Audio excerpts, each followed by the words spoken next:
হরিনামের মাহাত্ম্য। হরিনামের মাহাত্ম্যটা কেমন? ভগবান শ্রীকৃষ্ণ এবং নারদ ভগবান শ্রীকৃষ্ণকে জিজ্ঞাসা করলেন, নারদ মুনি, হে প্রভু, আমি স্বর্গ মর্ত পাতাল ত্রিভুবনে বিচরণ করি এবং হরিনাম করি, তোমার গুণানুকীর্তন করি স্বর্গমর্ত পাতাল, কিন্তু প্রভু আমি তো তোমার নামের মাহাত্ম্য কিছু বুঝতে পারলাম না। ভগবান বললেন, নারদ, আমি কি বলবো নারদ, আমার মাহাত্ম্যের কথা, হরিনামের মাহাত্ম্যের কথা তুমি এক কাজ করো, তুমি কৈলাসে যাও, কৈলাসপতির কাছে জিজ্ঞাসা করো এবং বিধাতা ব্রহ্মার কাছে যাও। নারদ বিনা যন্ত্র গান গাইতে গাইতে গাইতে হরে কৃষ্ণ কৃষ্ণ কৃষ্ণ হরে হরে, হরে রাম রাম রাম হরে হরে, নারায়ণ নারায়ণ নারায়ণ বলতে বলতে কৈলাসে উপস্থিত হয়েছে। মহাদেব পঞ্চমুখে হরিনাম করেন। মহাদেব বলছে, নারদকে দেখে আসুন আসুন বসুন, বসতে আসন দিলেন। নারদ আসনে উপবেশন করলেন। মহাদেব বলছে, নারদ, তুমি আমার কৈলাসে আগমন কিসেরও কারণ বলতে পারো? বলতে, হ্যাঁ প্রভু, কারণ তো একটা আছেই, কারণ ছাড়া আমি তোমার কাছে আসবো কেন? বলে, কি কারণ বলো? কারণ হচ্ছে প্রভু, আমি স্বর্গ মর্ত পাতাল ত্রিভুবনে হরিনাম করি, কিন্তু হরিনামের মাহাত্ম্যটা বুঝতে পারলাম না, তাই তোমার কাছে এসেছি।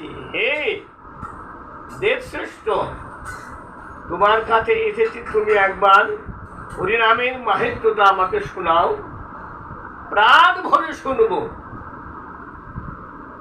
নারদের কথা শুনে মহাদেব বললেন, নারদ, বটে বটে আমি পঞ্চম মুখে হরিনাম করি বটে, কিন্তু আমি হরিনামের মাহাত্ম্য কিছু বুঝতে পারলাম না এবং জানি না। বলে, বেশ, তুমি এক কাজ করো, তুমি পিতা ব্রহ্মার কাছে যাও, উনি বিধাতা, উনি বলতে পারবেন। বলে, বেশ বেশ। নারদ আবার বিনাযন্ত্রে গান গাইতে গাইতে হরে কৃষ্ণ কৃষ্ণ কৃষ্ণ হরে হরে, হরে রাম রাম রাম হরে হরে, বিনাযন্ত্রে গান গাইতে গাইতে উপস্থিত হলেন কোথায়? ব্রহ্মলোকে, ব্রহ্মার কাছে গিয়ে বলতে, হরি বল হরি বল হরি বল, নারায়ণ নারায়ণ নারায়ণ। ব্রহ্মদেব বললেন, এ কি পুত্র তুমি? হ্যাঁ পিতা, আমি তোমার কাছে এসেছি। কেন এসেছো? বলি, আসার কারণ, তুই বসো বসো।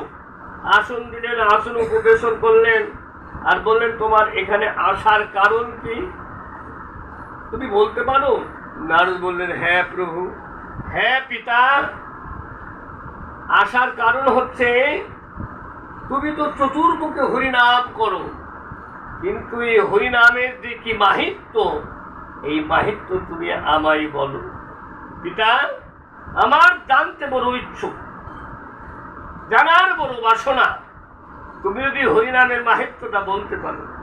বললেন, নারদ, আমি চতুর্মুখে হরিনাম করি বটে, কিন্তু আমি হরিনামের মাহাত্ম্য বলতে পারবো না, আমিও জানি না নারদ। বলে তাহলে কি হবে? বলে তুমি যার নাম তার কাছে যেতে হবে।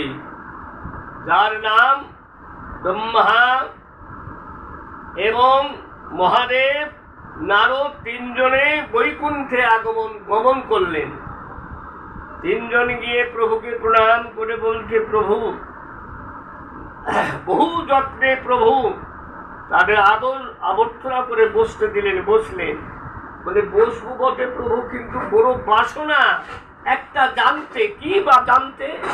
বলে জানতে বাসনা যে তোমার নামের মাহাত্ম্যটা কি প্রভু? ভগবান বললেন, নারদ, হে ব্রহ্মদেব, হে মহাদেব। চাতুরি করলেন ভগবান, চালাকি করলেন, বললেন না। বললেন তোমরা এক কাজ করো, তোমরা ধর্মরাজের কাছে যাও।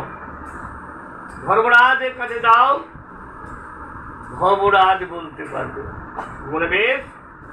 তিনজনে ধর্মরাজ জমালয়ে প্রবেশ করলেন।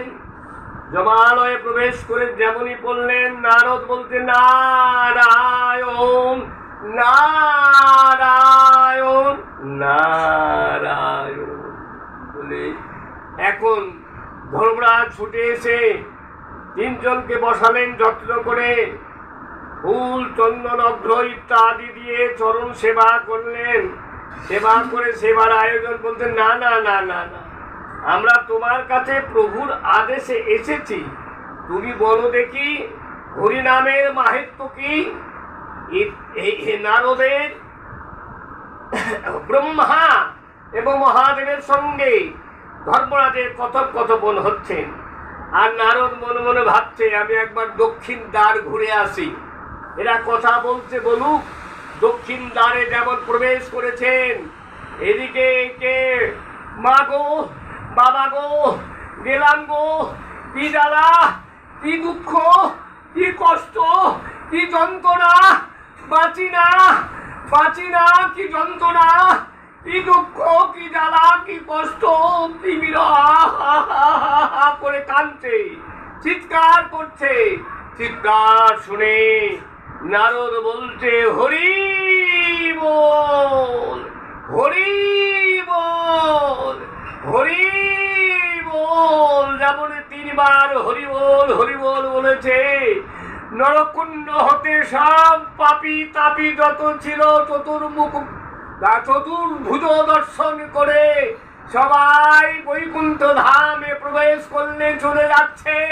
নারদকে প্রণাম করছে, তুমি ধন্য, আমাদের উদ্ধার করেছো, উদ্ধার করেছো। হরি বল, যত হরি বল বলছে তত সব উদ্ধার হয়ে চলে যাচ্ছে বৈকুণ্ঠ ধামে। বলে, এ কি প্রভু, এ কি তোমার লীলা? আমি এখন বুঝতে পারলাম প্রভু, তোমার কি চাতুরি, তোমার কি লীলা, তোমার কি মহিমা জানতে পারলাম প্রভু, যে হরিনাম করলে পাপী তাপী সব উদ্ধার হয়ে চলে যায়। হরিনামের মাহাত্ম্য হচ্ছে এই, বুঝতে পারলাম প্রভু। হরিনাম করলে আর নরকে যেতে হয় না, হরিনাম করলে বৈকুণ্ঠ ধামে যেতে হয়। রাধে রাধে রাধে, নিতাই গৌর হরি বল। এই হরিনামের মাহাত্ম্য যদি আপনাদের ভালো লেগে থাকে তাহলে আপনারা শেয়ার করবেন। জয় নিতাই, জয় নিতাই গৌর হরি।